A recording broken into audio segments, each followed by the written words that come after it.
दोस्तों टीआरएस हिंदी का highlight channel TRS clips Hindi में आपका स्वागत है। सीखिए, एंजॉय कीजिए।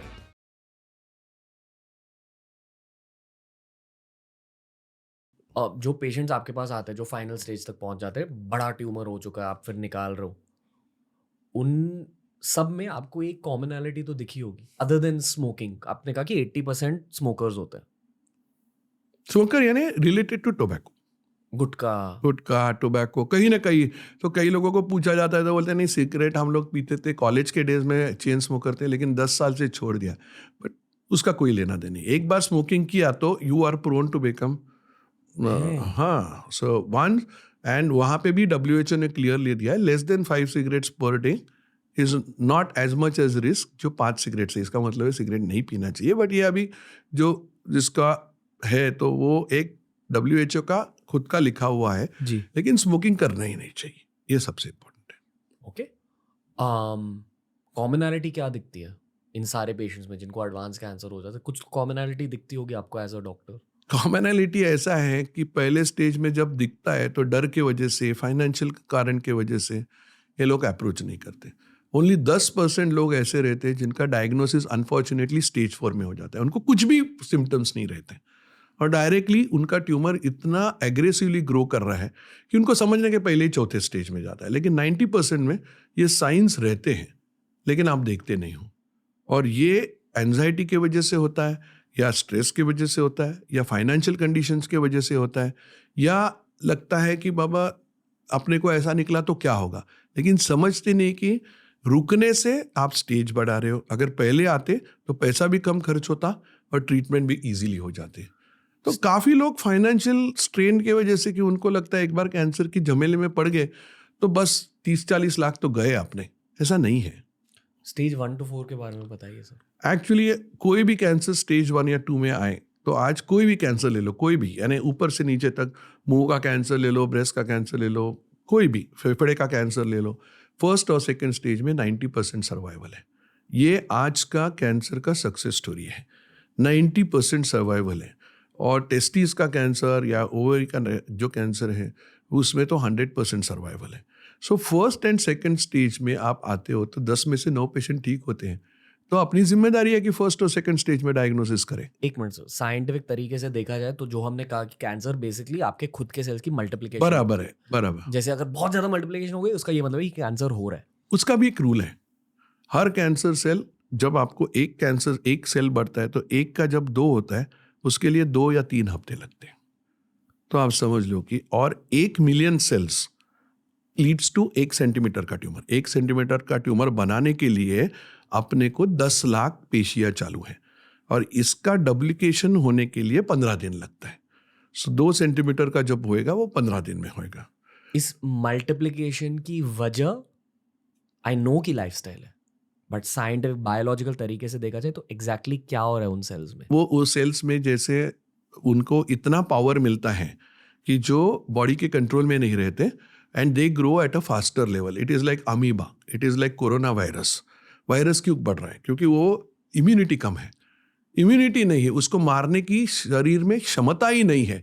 और वो क्षमता कम करने का काम जो है वो टोबैको करता है। कई लोगों में जीन्स होता है, जेनेटिक कारण भी होता है कि जेनेटिक वजह से आपकी वो सेल्स को मारने की क्षमता ही कम हो जाती है।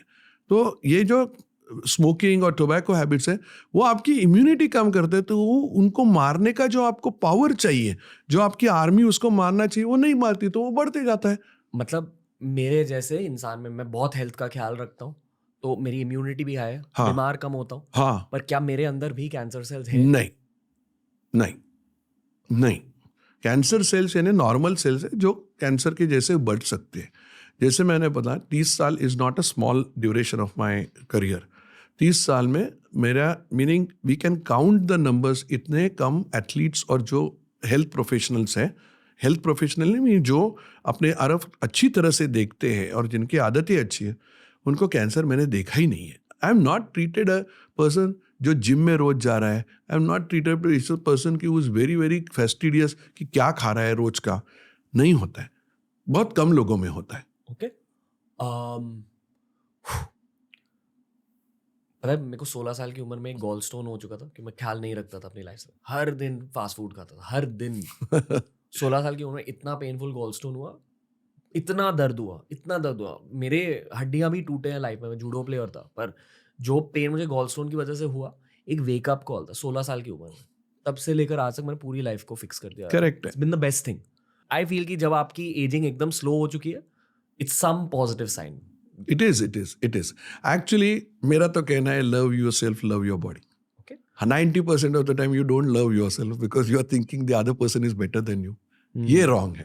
ओके सर, बहुत पहले मैंने एक थियरी पढ़ी थी, हम अभी भी स्टेज 1 to 4 के बारे में बात कर रहे हैं, ठीक है। मैंने एक थियरी पढ़ी थी आयोन्स के बारे में, कुछ नेगेटिव आयोन्स के हाँ, बारे में। हाँ। ये scientifically proven theory? Scientifically proven theory है। Negative ions are generated. Ions क्या होते हैं? Unfortunately, that is also the theory. The negative ions are generated by various factors.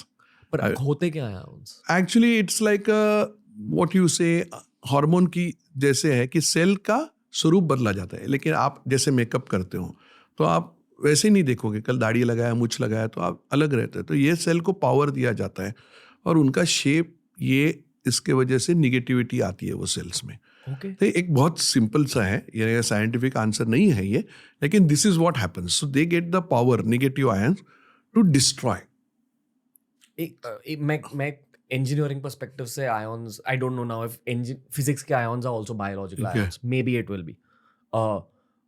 Basically अगर एक एटम से आप एक इलेक्ट्रॉन निकाल देते हो, नहीं सॉरी, आप एक इलेक्ट्रॉन ऐड करते हो, बेसिकली उसका इलेक्ट्रॉनिक स्ट्रक्चर बदल बराबर। देते हो, तो फिर वो एटम मेरे ख्याल से एक आयन बन जाता है। I believe that is the that is how it is. But that करने के लिए जो केमिकल लगता है, वो केमिकल अपने बॉडी में आप खुद जनरेट करते हो या जीन्स जनरेट करता है।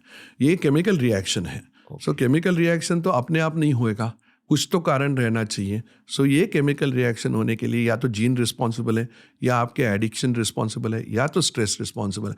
दुर्भाग्य से मैं वापस वही स्ट्रेस पे आ रहा हूँ। But that is what I mean, if at all इसमें से कोई किसी को मैसेज मिले तो आप ये चीज़ें मत करो और start loving your body. Do something which will be कि जो आपके शरीर को मदद करे। एक्सरसाइज करो, अच्छा फूड खाओ, स्ट्रेस लेवल कम करो। एक दिन में नहीं होएगा, जी टाइम लगेगा, लेकिन है ना, आप हार्ट को संभालने के लिए क्या क्या करते हो, तो आप अपने शरीर को पूरा तरह से संभालो, हो जाएगा।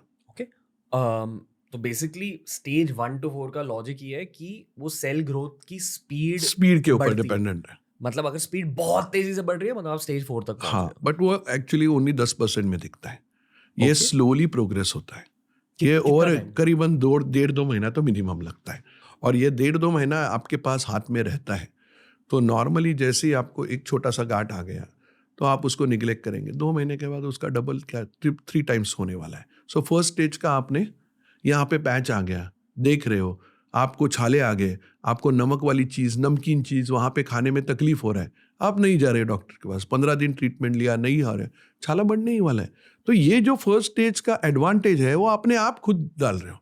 क्या है वो डर है, वो मन से निकालो, जो भी है फेस करो। अगर फर्स्ट स्टेज में कैंसर भी निकला, क्यों हम लोग इंसिस्ट करते हैं, चलो तुम्हारी में जीनेटिक्स है कि तुम्हारे फादर को है, आप खुद की माँ को नहीं सिलेक्ट कर सकते, आप आपके बाप को नहीं सिलेक्ट कर सकते, माँ और बाप को दोनों को कैंसर है तो बच्चे को होने ही वाला है। बट देन एटलीस्ट कोशिश करो कि फर्स्ट स्टेज में डिटेक्ट हो जाए। अगर दोनों पेरेंट्स को है कैंसर तो तो पक्का, चांसेस बहुत ज़्यादा है, बहुत ज़्यादा है। अगर आपने खुद का ख्याल भी रखा तो भी हो सकता है, वो जीन्स का ट्रांसफॉर्मेशन है। तो जेनेटिक कॉज, मैंने जैसे बोला कि 80% ऑफ द कैंसर्स जो है वो अपनी आदतों से होता है, और 20 कैंसर, अभी छोटा बच्चे में कैंसर क्यों होता है, तो जीन्स के वजह से होता है, जेनेटिक ट्रांसफॉर्मेशन की वजह से होता है। ये वो उसके ऊपर आपका कंट्रोल नहीं है। बट जो भी है वो फर्स्ट स्टेज या सेकेंड स्टेज में डिटेक्ट करो। जैसे हार्ट का बीमारी है, अभी मेरे पेरेंट्स को कभी जिंदगी में कोई हार्ट का बीमारी नहीं था। इट डजंट की मीन कि मेरे को नहीं आएगा, क्योंकि मेरा स्ट्रेस लेवल और उनका स्ट्रेस लेवल काफ़ी, मेरे फादर बैंकिंग में जनरल मैनेजर थे, 9 से लेके 6 बजे तक काम किया, 6 बजे घर आ गए, फ़ोन नहीं, कुछ नहीं, मोबाइल नहीं थे। हम लोग तो रात को 12 बजे बजते रहता है, अरे उठो, ये पेशेंट ब्लीड हो रहा है, उसको अच्छा नहीं हो रहा है, तो स्ट्रेस तो अलग है। तो ऐसा भी मैं नहीं सोच सकता कि मेरे पेरेंट्स को हार्ट का बीमारी नहीं तो मेरे को नहीं होएगा, ऐसा नहीं है। लेकिन अगर मेरे पेरेंट्स को हार्ट का बीमारी है तो मेरे को तो 100% आने वाला है। तो मैं ज़्यादा प्रिकॉशन लूँ। Okay, coming to stage 3 and 4, I am assuming कि बेसिकली ट्यूमर की साइज बढ़ जाती है, पर स्टेज 4 में वो ट्यूमर के जो कैंसरस सेल्स होते हैं वो आपकी ब्लड स्ट्रीम में एंटर हो जाते हैं, बराबर है, करेक्ट? करेक्ट। और आपके नर्वस सिस्टम में आई बिलीव। नर्वस सिस्टम में जाते हैं, लिवर में जाते हैं, लंग्स में फेफड़े में जाते हैं, देन अपने बोन्स में जाते हैं। क्या करते हैं वहाँ जाकर? वहाँ जाके वो ऑर्गन डिस्ट्रॉय करते हैं और उनको बढ़ने के लिए खाना लगता है, तो वो आपके अंदर जाके पूरे ऑर्गन्स डिस्ट्रॉय करते हैं। तो लिवर का फंक्शन कम हो जाता है, लंग का फंक्शन कम हो जाता है। आपके बॉडी को अंदर से खा रहे हैं। अभी लंग्स के जो इतने सेल्स है, सपोज आप समझ लो कि जगह इतना है, उस जगह में पूरे नॉर्मल सेल्स है, उनका आधा नॉर्मल सेल ये कैंसर के सेल ने भर दिया। वो सेल को मालूम नहीं है लंग का फंक्शन क्या है, वो लंग का फंक्शन नहीं कर सकते, तो आपको सांस लगना चालू हो जाता है। या लिवर में गए तो लिवर का काम क्या है कि आपका खाया हुआ फूड डाइजेस्ट करे, लेकिन आपका फूड डाइजेस्ट ही नहीं होता क्योंकि लिवर का आधा उसने भर दिया है, तो डाइजेशन नहीं होता, डाइजेशन नहीं हुआ तो भूख नहीं लगती, भूख नहीं लगा तो आपका वजन कम हो जाता है। तो इट्स अ कैस्केडिंग इफेक्ट, ये कैस्केडिंग इफेक्ट है। ये सेल्स का एक ही काम है कि जो अवयव है आपके नॉर्मल, उनका काम बंद करे, मशीन में जाके घुस जाए और लफड़ा करे, बस यही है। और इसकी वजह से, और कैंसर को सब लोग जो डरते हैं ना, वो इसलिए डरते हैं कि कैंसर के पेशेंट जब 4th स्टेज में जाते हैं या डेथ के सामने जाते, उनका ब्रेन इंटैक्ट रहता है। आपको हार्ट अटैक आ गया, आपको ब्रेन में कुछ हो गया, आपका माइंड कॉन्शियस नहीं है, तो क्या फर्क पड़ता है? शरीर को जो यातना हो रही है वो समझता नहीं है। कैंसर में एंड तक वो यातना समझते रहते, because your brain remains intact. Brain में बहुत कम कैंसर जाते हैं, लंग कैंसर हुआ वो जा, बाकी के कैंसर जाते नहीं। तो आपका मेंदू साबित है, यानी आपको सब समझ रहा है आपके शरीर को क्या हो रहा है, और ये पेनफुल है, इसलिए 4th स्टेज तक नहीं जाना चाहिए। बट ये डरावना काम नहीं है, basically this is all avoidable, और अभी भी काफ़ी ड्रग्स आए हुए हैं। सो कैंसर अभी भी 1st स्टेज 2nd स्टेज में 90% क्यूरेबल है, एंड अपना जो जॉब है वो यही है कि पहले और 2nd स्टेज में डिटेक्ट करें। ये वीडियो से आपने कुछ सीखा ना? बाकी के वीडियोस भी देखिए, बहुत तगड़े वीडियोस होते हैं TRS क्लिप्स हिंदी पर। आपको बस चैनल को एक्सप्लोर करना है, ये वाली प्लेलिस्ट देख लीजिए, आपके लिए बनाई है दोस्त।